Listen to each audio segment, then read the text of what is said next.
ආයුබෝවන් විශ්වාස කරනවා හැමෝම හොඳින් ඇති කියලා.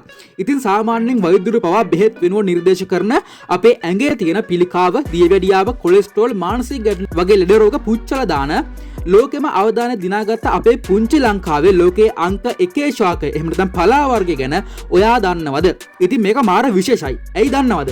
මේකෙන් හදන මැල්ලුමම ඔයාට පානයක් විදියට භාවිතා කරන්නත් පුළුවන්. ඉතින් මේ මැල්ලුමේ එකතේ හැන්දකට ඔයාගේ අක්මාව ශනිකව සුද්ධ කරලා විෂ ටික අයින් කරලා දාන්න පුළුවන්. ඉතින් වචනේ පරිසමාප්ත අර්ථයෙන්ම මේ පැලෑටිය වෛද්‍යවරයෙක්. ඉතින් කොච්චර වටිනවද කිව්වොත් මේ ශාකයට. හරිද? ඇතම් රටවල මිනිස්සු වදිනවා. හැබැයි අපි ශ්‍රම දානවලදී කපලා ගිනි තියනවා. ඒ මොකද මේ ශාකය හැදෙන්නේ අර කෝප්පු කොළ වගේම වැටවල් ආශ්‍රිතව තමයි. ඉතින් ඒක නිසා නිවසේ ඉන්න මෙන්න මේ ජීවකය විනාශ කරලා වැඩ වරද්ද ගන්න එපා. එහෙනම් ඉතින් ඔයාගේ වටිනා ලයික් එක මේ වීඩියෝ එකට දාලා බලන්න පටන් ගන්න කියලා මම බොහොම ආදරෙන් ඉල්ලනවා. ඒත් එක්කලා ඔයා තාමත් අපේ දැනුම TV YouTube නාලිකාව subscribe කරලා එකතු නැත්නම් දැම්ම subscribe කරලා එකතු වෙන්න. හරි එහෙනම් අද අපි යමු හැමෝගෙම ගෙදර ඉන්න මේ ජීවකය කවුද කියලා ඉක්මනට දැන කියා ගන්න.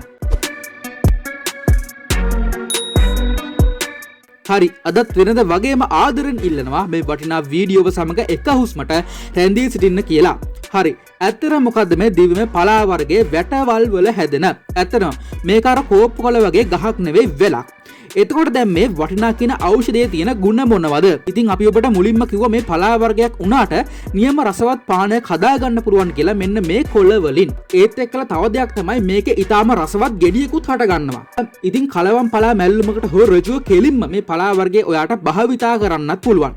විටමින් A, විටමින් C, රයිබෝෆ්ලැවොනික්, නියසින් සහ ප්‍රතිඔක්සිකාරක ඊටාම අධිකව මෙහි අන්තර්ගත වෙලා පවතිනවා. ඉතින් වෙනත් පලා වර්ග වල නොලැබෙන ආකාරයේ ප්‍රතිලාභයක් මගින් ඔයාට ලැබෙනවා. ඒ තමයි මානසික ගැටලු, මානසික ප්‍රශ්න වලට ඊටාම හොඳ ආහාරයක් තමයි මේ අද අපි කියලා දෙන පලා වර්ගය කියලා කියන්නේ. තව දෙයක් තමයි ડિප්‍රෙෂන් වගේ බරපතල රෝගාබාධ වලට මේ පලා වර්ගය ගොඩක්ම ගුණදායකයි. ඒ වගේම ඔයාගේ නින්දේ ගුණාත්මක භාවය වැඩි දියුණු කරනවා. ඒ වගේම තමයි අද සමාජයේ බහුලවම පවතින අදිරුදුර පීඩනයකින් රෝගයට ගොඩක් වෛද්‍යවරු මේ ආහාර නිර්දේශ කරනවා ඇතැම් බෙහෙත් පෙති වෙනුවට.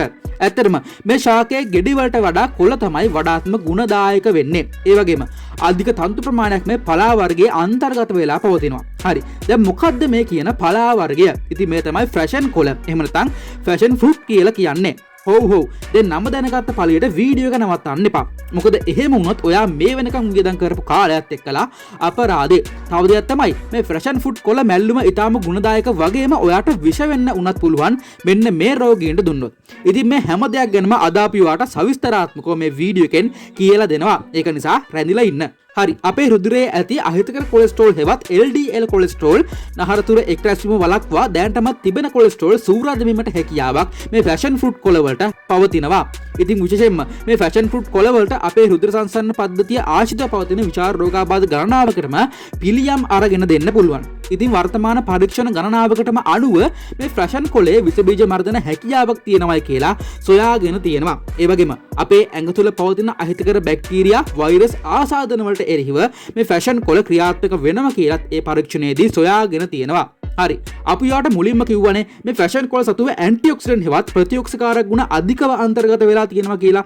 ඉතින් එමගින් පිළිකා සෛල වලට එරෙහිව සටන් කිරීමට සහ පිළිකා අවදානම අඩු කිරීමට ඒ නිසා විශාල පිටු වහලක් ලැබෙනවා. ඒ වගේම තමයි ෆැෂන් කොළ සතුව soluble fibers එහෙම නැත්නම් ජලද්‍රාවී තන්තු විශාල වශයෙන් අන්තර්ගත වෙලා පවතිනවා. ඉතින් මේ නිසා මලබද්ධය වගේ රෝගාබාධ වලට ඊටම හොඳ ආහාරයක් තමයි මේ ෆැෂන් කොළ කියලා කියන්නේ. ඉතින් මෙමගින් මලබද්ධය සුව කරන විතරක්ම නෙමෙයි ඔයාට මලබද්ධය වැළඳීමට තියෙන හැකියාවද සම්පූර්ණයෙන්ම අවම කරනවා. හරි දැන් අපි ඔයාට මුලින්ම කිව්ව මතක ඇතිනේ මෙහි විටමින් A කියන විටමිනය අධිකව අන්තර්ගත වෙලා තියෙනවායි කියලා. ඉතින් විටමින් A කියලා කියන්නේ අපේ ඇස්වල පෙනීමට මෙන්ම පෙනීම වර්ධනය කරන දායක වන මූලිකම විටමිනය තමයි. ඉතින් ඔයා ෆැෂන් කොළ අනුභව කරන කෙනෙක් නම් නිතරම ඔයාගේ ඇසේ පෙනීම කිහිප ගුණයකින් වර්ධනය කරගන්න පුළුවන් සහ සියලුම අක්ෂි රෝග වලට ඊටාම හොඳ ඔසුවද්ද වෙනවා. ඉතින් ඔයා දන්නවද මේ ෆැෂන් කොළ බටහිර රටවල වල ග්‍රීන් ටී විදියට භාවිතා කරනවායි කියන කාරණය? ඇත්තටම තේ එකක් බොනවට වඩා මේ ෆැෂන් කොළ තේ එකක් බොන එකෙන් අපේ ඇඟට විශාල ප්‍රතිලාභ ගාණක් ලැබෙනවා කියලා සොයාගෙන තියෙනවා.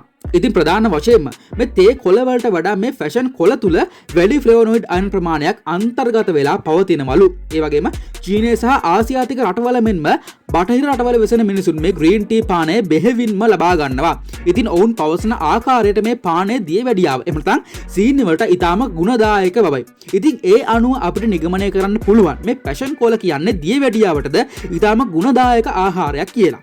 ඉතින් අපි හැමදාම කියනා වගේ අපේ අතීත ලාංකික ජනයාට මේ වගේ මාරාන්තික බෝ නොවන රෝග හැදෙන්නේ නැති වෙන්න ප්‍රධානතම හේතුව තමයි ඔවුන් නිතරම මේ වගේ ස්වභාවික ආහාර, ඒ කියන්නේ පලා වර්ග තමයි වැඩිපුරම ආහාරයට එකතු කරගත්තේ. ඒ වගේම මේ පැෂන් කොළ සතුව යකඩ අධිකව අඩංගු වෙන නිසා රක්තහීනතාවය සහ ඇඟේ ලේ අඩුවීම කියන රෝගාබාධ වලට මෙන්ම කිරිදෙන මව්වරුන්ට මේ පැෂන් කොළ අධික වටිනාකමකින් යුක්ත වෙනවා. ඉතින් මේ වගේ හේතුන් නිසාම ඇතැම් රටවල ජනතාව මේ ෆැෂන් කොළ සහ ෆැෂන් කියන ශාකය කෙරෙහි විශේෂ ඇල්මක් දක්වනවා. ඉතින් මේකට හොඳම උදාහරණය තමයි චීනය කියලා කියන්නේ. ඉතින් අපි ඉහත කියපු පෝෂණ සංඝටක වලට අමතරව හිතකර මේදේ ඊටාම අවම මට්ටමකිනුත් vitamin E, vitamin K, potassium, calcium සහ විටමින් B සහ විටමින් B වල සංඝටකයන් වන B2 සහ B6 වගේ ප්‍රභේද අපිට අධිකව මේ පැෂන් කියන ආහාරයෙන් ලබා ගන්න පුළුවන්. ඉතින් ඔයාව පුදුම කරවන කාරණය තමයි මේ සහ විශාල ගුණයක් සහ විටමින් ප්‍රමාණයක් ෆැෂන් ෆුඩ් ගෙඩි තුලද අන්තර්ගත වෙන්නේ නැහැ කියන කාරණය. ඉතින් මේට අමතරව ෆැෂන් ෆුඩ් කොළ කියලා කියන්නේ අපේ අස්ථි පද්ධතියට කෙස් සහ සමට ඊටාම ගුණදායක ආහාරයක් විදිහට තමයි සලකන්නේ. විශේෂයෙන්ම මේ තුල කැල්සියම් තිබෙන නිසා අපේ අස්ථි පද්ධතියට අවශ්‍ය කරන සම්පූර්ණ කැල්සියම් ප්‍රමාණයම මේමගින් ලැබෙනවා. ඉතින් මේක වෙජිටේරියන් කෙනෙක්ට උනත් කැල්සියම් ලබා ගන්න තියෙන ලේසිම සහ හොඳම ක්‍රමය තමයි.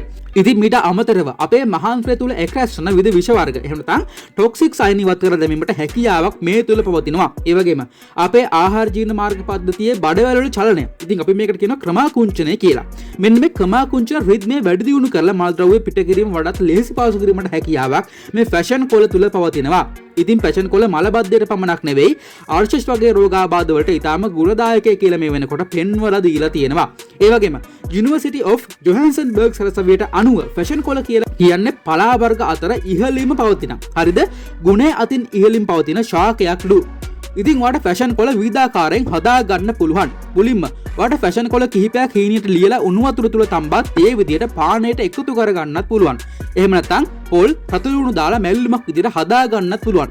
ඒත් බැරි නම් ෆැෂන් කොළ පානයක් විදියට තනිව හදා ගන්නත් පුළුවන්. ඉතින් වාට ෆැෂන් කොළ පමණක් බීම අපහසුයි නම් ඒ සමග ෆැෂන් ෆුඩ් ගෙඩියක්ද එකතු කරලා රසවත් බීමක් ඔයාට හදා ගන්න පුළුවන්.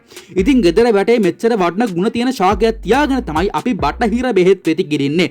ඉතින් ඇතැම් විට ශ්‍රමදානවලදී අපි මේ ශාකේ කපලා ගිනි තියනවා වැඩක් නැහැයි කියලා හිතලා. ඉතින් මේ පිළිබඳව ලෝකයේ ගොඩක් වෛද්‍යරුන් පවා පරීක්ෂණ කරලා තියෙනවා. ඉතින් ඒ පිළිබඳව අපි ඩිස්ක්‍රිප්ෂන් තීරුවේ දාන්න. එහෙනම් මේ කරුණු සිහි තබාගෙන නිරෝගී වීම බුද්ධිමත් ඔයාට බාරයි. හරි මම අද හිතනවා ඔයා ෆැෂන් කොළ ගැන දන්නේ නැති ගොඩක් කරුණු ඉගෙන ගන්න ඇති කියලා. එහෙනම් ඉතින් මේ වගේ වැදගත් අධ්‍යාපනික වීඩියෝ බලන්න දැන්ම අපේ දැනුම TV YouTube නාලිකාව subscribe කරලා එකතු වෙන්න. එහෙනම් අදට ගිහිල්ලා එන්න වෙනද වගේ හැමෝටම ජයෙන් ජයම වේවා.